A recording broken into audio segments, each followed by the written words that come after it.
Alright, let's look at this simplification question here. Alright, what you have is 2 over x plus 6 divided by 4 over x minus 6 minus 4 over x squared minus 36.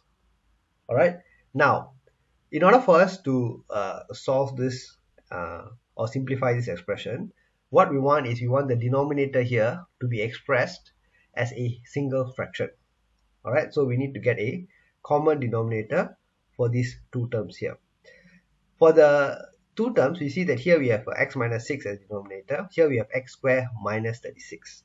Alright, so x squared minus 36 can also be written as x squared minus 6 squared.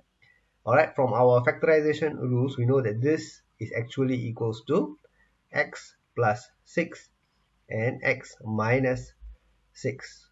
Alright, so that is what I'm going to do first. Alright, so here I'm going to write the next step as 2 over x plus 6 over 4 over x minus 6 minus 4 over x plus 6 and x minus 6.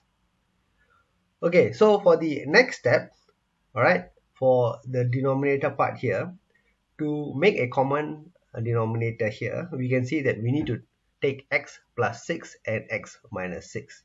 Alright, so here for the first term we have x minus 6 only, but for the denominator for the second term we have both x plus 6 and x minus 6.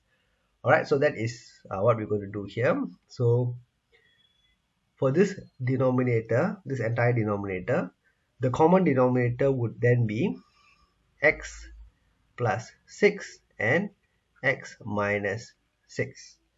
Alright, for the first term here, we see that there is already a denominator here of x minus 6. So what is missing from this common denominator is the x plus 6 term. So we add that x plus 6 term here. Alright, now for the second fraction here, we see that the denominator is exactly what we have here. So we do not need to manipulate it in any way. So I just put the minus 4 over here. The numerator is still 2 over x plus 6.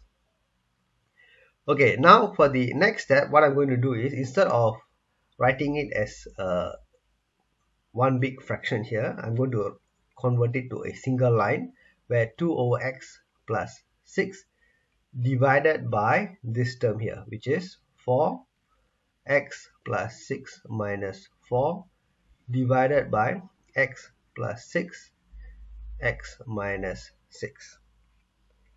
Alright, now what I'm going to do is I'm going to convert the division operator to a multiplication operator.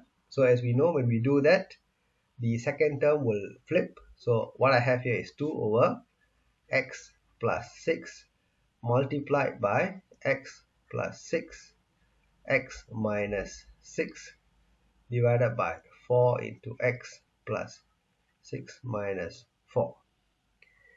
Okay, now what you have is, you can see that now that I have the division changed to the multiplication sign, it's easy for me to cancel out the common term. So x plus 6 and x plus 6 can be removed. Alright, so what is left is 2x minus 6 divided by 4x plus 6 minus 4.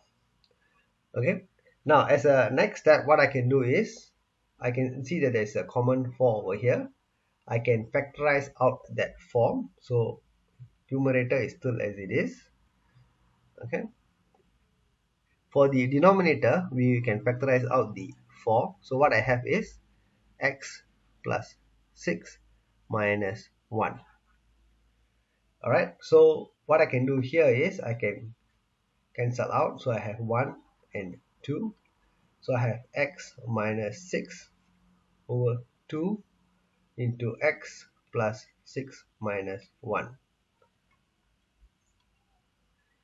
Okay, and then I can say x minus 6 over 2 into x plus 5, alright, as the final answer here. Alright, so there is nothing else we can do once we reach this step here. So I Yep, so that is basically the final answer, all right, for this question here. All right, so I hope that this gives you a good idea on how to proceed, all right, when you're dealing with fractions in the denominator, and how to go about with the removal of common terms that are both in the numerator and denominator. All right, thank you. Bye.